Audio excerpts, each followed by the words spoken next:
Hey guys, this is Mark from High Strung Audio. Today we're looking at the Musician Draco. This is an R2R resistor ladder DAC that retails for $695. It is one of the least expensive ladder DACs that you could find with really good quality. This will compete with the Denafrips Aries 2, and in our opinion, it sounds better. And we're going to get into that during the review. One thing you have to know with Musician products is that the break-in is absolutely brutal.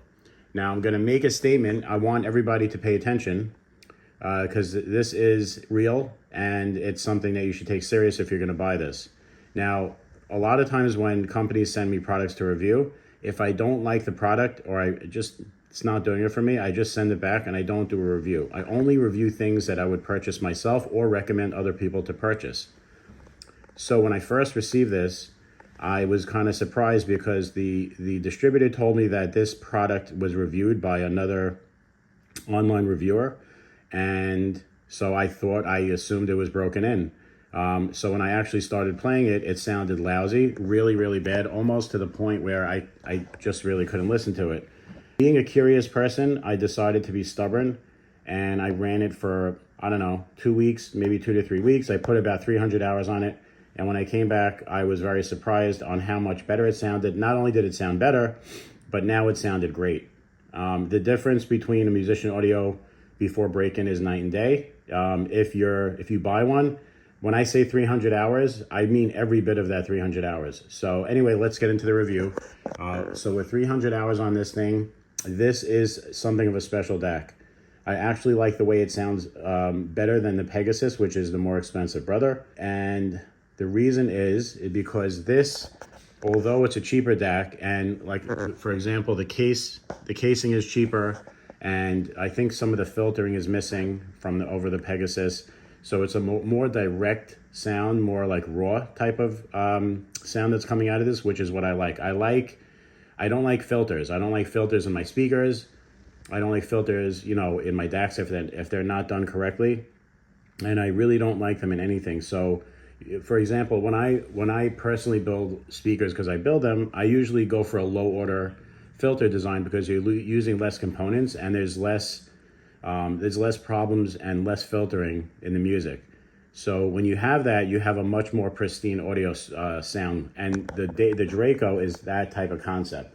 Because you don't have all those fancy filters in here, like the models above it or something that would compete to it, it actually sounds completely different, and it is not a step down from the Pegasus, for sure.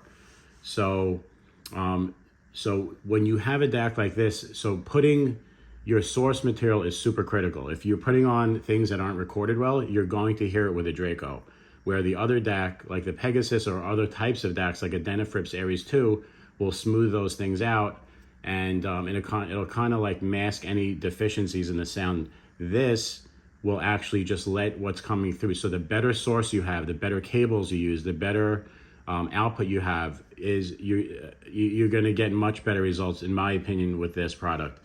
So this is something very, very special. I would call this the raw DAC. This is something that when you're buying it, just label it in your mind. That is something that's going to output raw sound. Exactly the way it was produced is what you're going to get. So your source and your cabling is going to make a big difference. I absolutely love this DAC. It's something that I would recommend highly. Nothing to do with price. It's not because it's cheap. It's not for people that are looking for something they could afford. It's for people that are looking for something that's raw, honest, and just sounds great. I think this is a big step up over the Aries 2. I'm very critical with music. Now, the Aries 2 is great, by the way. Very, very good DAC. This is going to be more transparent, more honest. It has a really nice amount of slam in the bass. It has very, very good mid-range, very accurate and honest mid-range. The tone is spot on, which is very hard to say for other DACs. Now, Denafrips had a problem with that for a while. They had some of their early DACs where the mid-range tone was off. And Musician just somehow figured it out with the Draco, and it really sounds like honest and very revealing. So this is going to be my pick for DACs under $1,000. And like I said, it's going to probably sound better than even some of the DACs in the $2,000 range. I highly recommend this. If you're going to use this, I do recommend using it with balanced cables rather than the RCAs. It's a balanced DAC. It sounds much better using balanced out. So just keep that in mind. I did use fancy power cords with this. It didn't make a difference in the sound quality. The power supply in this is really, really good. So that really does also add to the sound quality. And with this type of Draco DAC, for me, I couldn't really tell much of a difference with the oversampling and the non-oversampling. So you're gonna have to play with that. So, you know, there are opinions, but I couldn't really hear much of a difference. So, you know, you're gonna have to play around with that on your own. As far as availability, I know that this is readily available and you can buy this online. Really, really good. Guys, please leave us a thumbs up and share this video. If you have any comments or questions, please leave it in the comments below. We try to answer all the questions that come across our way. Again, this is the Musician Draco, highly recommended, very inexpensive for an R2R DAC, very special, sounds a lot better than like a single chip DAC in this price range. And we're proud to have this as a review unit. Remember, you have to break this in. It is not going to sound even, it's not gonna even sound a little good before break-in. It has to break in. Like I said, it's painful, but 300 hours, and it's a major difference in sound. Anyway.